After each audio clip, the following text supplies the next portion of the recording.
So I've been asked to go ahead and state why is it that Joshua Carmona does what he does at Score.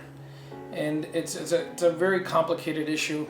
The way I started Score was fundamentally because I ran into issues when the economy in Puerto Rico basically hit a rock wall, and really made us improvise. We had 30 employees, and times got difficult. We had families that we knew depended on our credit repair business, and we needed to find a way really quickly to keep them employed. It's not easy to get processing staff that is well trained and well versed in the credit repair laws and processes and dispute practices, particularly with my technical factual dispute methodology, which was just starting out at that time. After a while, we figured out that if we could sell our services to other companies as a business process outsource, that we could probably keep people employed and maybe even make a profit at that. But our primary goal was really to keep people employed until we knew that eventually the economy would get back on its feet, or we would find a different way to peel the onion back and start producing revenue once again. Unfortunately, things didn't go that well, and we made a lot of mistakes as a new credit repair company. Now, let me define what size of a credit repair company I had. We managed anywhere between 3,000 to 5,000 customers a month. So we didn't know it at the time, but we were one of the larger credit repair businesses at the time, and that was in 2010.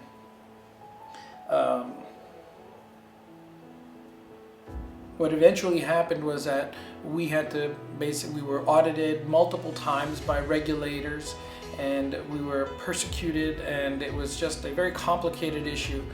But what it boils down to is that when we started our business, we knew how to sell and make the cash register ring, as I like to say. But we really didn't understand the compliance aspects, and what we were doing was looking for simple and very, very small ways to try to circumvent the law rather than embrace the law. And I think that was our biggest mistake. And why is this all relevant right now? It's because it's fundamental. I get to speak to CROs on a daily basis, and all of you out there that have spoken to me say one thing, and it's that I'm passionate about what I do. And I'm passionate about it, it's because I don't like to see people fail.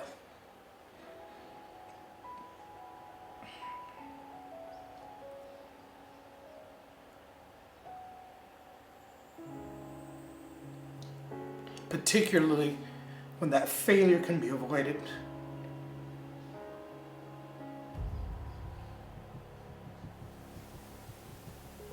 That's why I do what I do. That's why I built Score. I designed ScoreCEO the way I designed it. I put my best foot forward to ensure that all credit repair companies get a real shot. That they don't have to worry about the things that others don't explain to them, and use ignorance as an excuse for their failure, because it doesn't have to be that way. And that's to me is very important. It's very important to help other businesses such as myself avoid that pitfall, that failure point, because I got to tell you, it's a very, very sentimental point for me, and I don't like to fail, and I don't want my customers to fail, and I take that seriously. We've got a set of core values at SCORE, and we help credit-related businesses be compliant and be successful. And that's what we do, and that is why I designed this software. I built it upon that premise. It has compliance built in all around it. Our processes at SCORE as a dispute processing company, it's always about the consumer. It's always about the customer.